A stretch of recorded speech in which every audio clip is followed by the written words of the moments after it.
अगर मैं ये बोल दूं कि 6 फुट से जितने भी कम लंबाई वाले इंसान हैं सबको मार दिया जाएगा तो आप बोलोगे ये क्या है बे।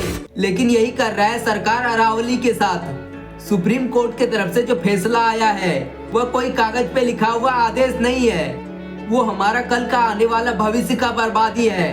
अरावली ये कोई आम पहाड़ नहीं है, ये दुनिया की सबसे पुरानी पर्वत श्रृंखलाओं में से एक है। गुजरात से लेकर राजस्थान और हरियाणा से लेकर दिल्ली तक फैली हुई अरावली रेगिस्तान और हरियाली के बीच एक अदृश्य दीवार है। और अगर अरावली ना हो तो थार रेगिस्तान सीधा दिल्ली आ जाएगा। और हाल ही में सुप्रीम कोर्ट की तरफ से एक फैसला आया है कि अरावली में जितने भी 100 मीटर से कम ऊंचाई वाले उन सबको तोड़ दिया जाएगा, उन सबको माइनिंग कर दिया जाएगा।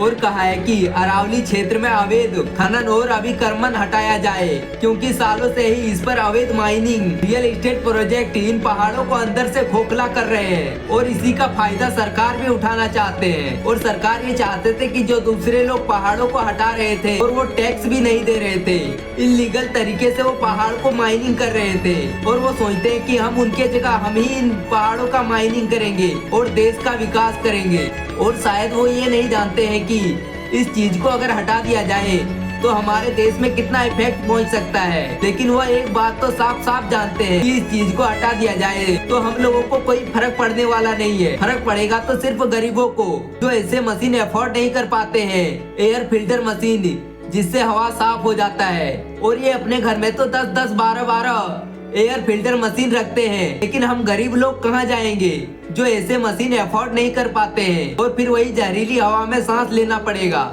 और अगर अरावली को हटा दिया जाएगा तो क्या क्या खतरा होगा वो सुनिए।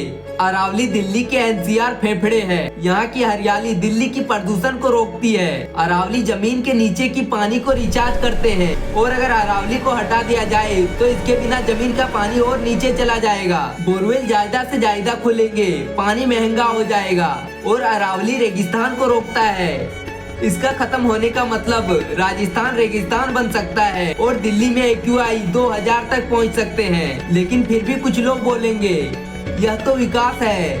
तो सवाल उनसे पूछिए, क्या विकास सांस छीन सकता है? क्या विकास पानी छीन सकता है? क्या विकास हमारे आने वाले बच्चों का भविष्य जला सकता है? और अगर इस पर आज हम लोग आवाज नहीं उठाएं तो शायद कल के दिन भुगतना भी हम ही लोगों को पड़ेगा। तो इस वीडियो को ज्यादा से ज्यादा शेयर करें।